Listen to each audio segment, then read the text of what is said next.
toys. They're like little people for children to play with.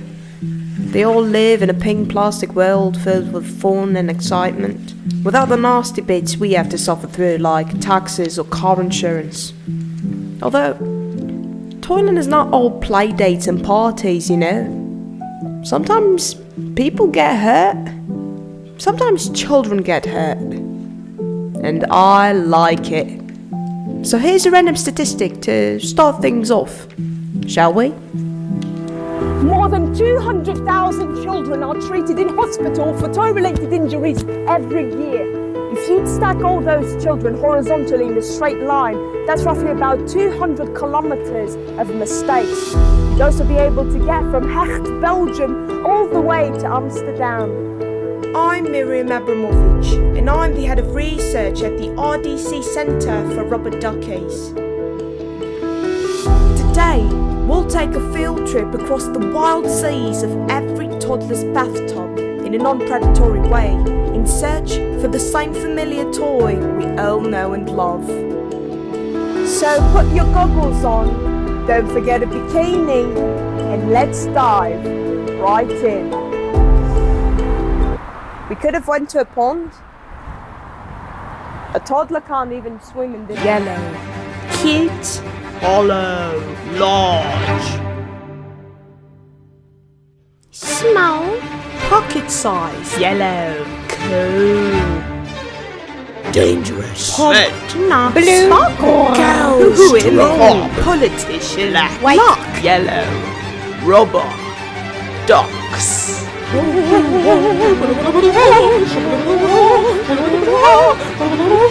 Our journey begins 2,000 years ago. The year 23. Jesus was 25. The first duck decoy was created. Disappointing, but not surprising. Now, with just one look, we can tell a lot about the artist. You see, they're definitely a beginner. Ducks have eyes, and they're blue sometimes. This artist didn't have a clue about that. Despite the horror of the job the artist did, people seemed intrigued, and with time, fake ducks became the hit of the town. Literally everyone who respected themselves owned one. Think about your phone, but a duck made out of wood. Wood is a natural substance that grows in trees. Its natural habitats include forests, and sometimes forests. But do we really know just what wood is? I mean, really know? It just sits there, existing. Sitting there, just existing. Does wood have the same sort of existential crisis we do? Of what's it for? Why? Why am I wood? Is there more? Kids used to play with a piece of wood that, if they were lucky, had a hole in it that could become a whistle. Speaking of wood, my good mate Paul got in so much trouble once for freeing the worm inside of an IKEA. It's completely irrelevant to the special, but you've got to give it to him. The man has guts. The people liked rubber duckies so much they couldn't even bathe without them. Could you imagine the smell? Thankfully, baths weren't invented back then. Selena Gomez once said, "You're stuck in my heart and I can't get you out of it." She also wondered, how do you make an idea come to reality?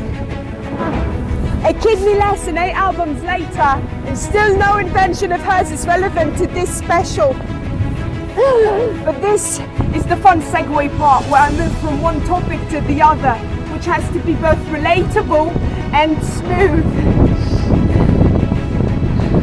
Did you get it?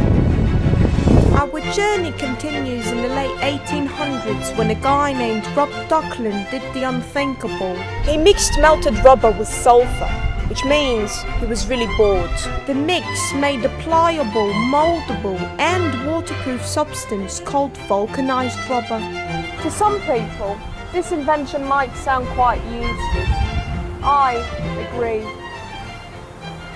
Only he didn't know that his invention would change the tires industry forever. and also some ducks. 140 years later, the year 1940.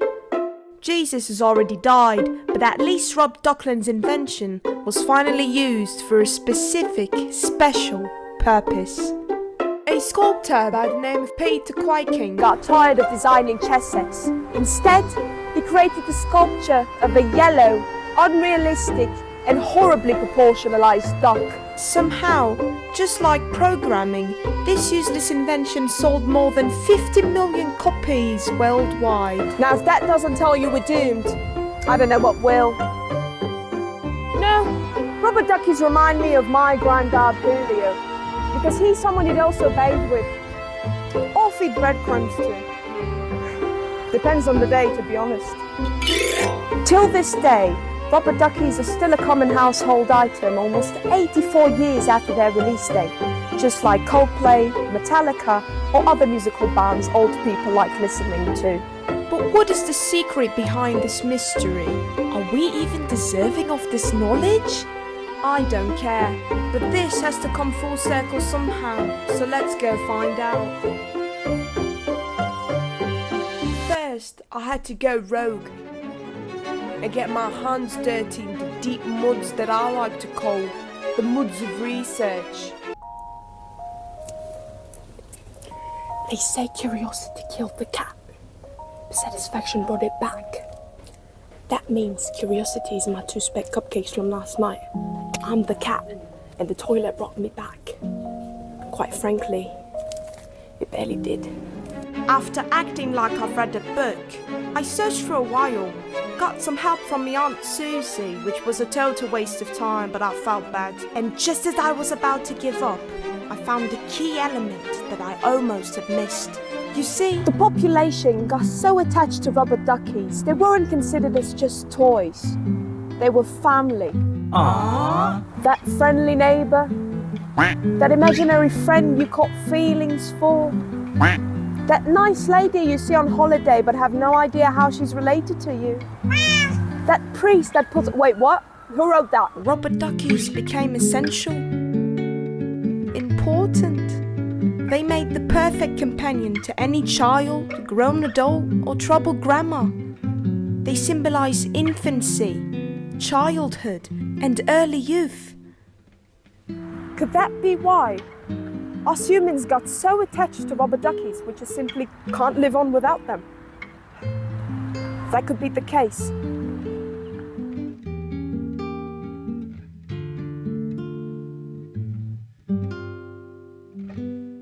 But it's probably just capitalism, which makes a lot more sense because I don't really believe in the goodwill of others.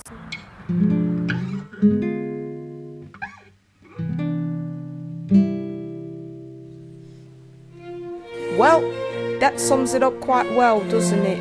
I hope you learnt as much as I didn't. With fingers crossed we both forget everything we had to witness today.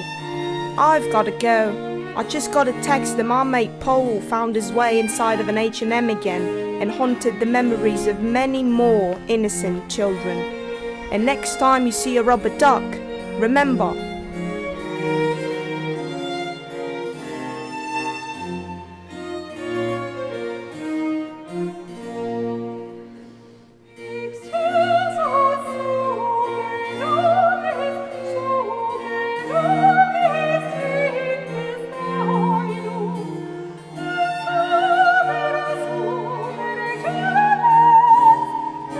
but you gotta give it to him, the man has gods.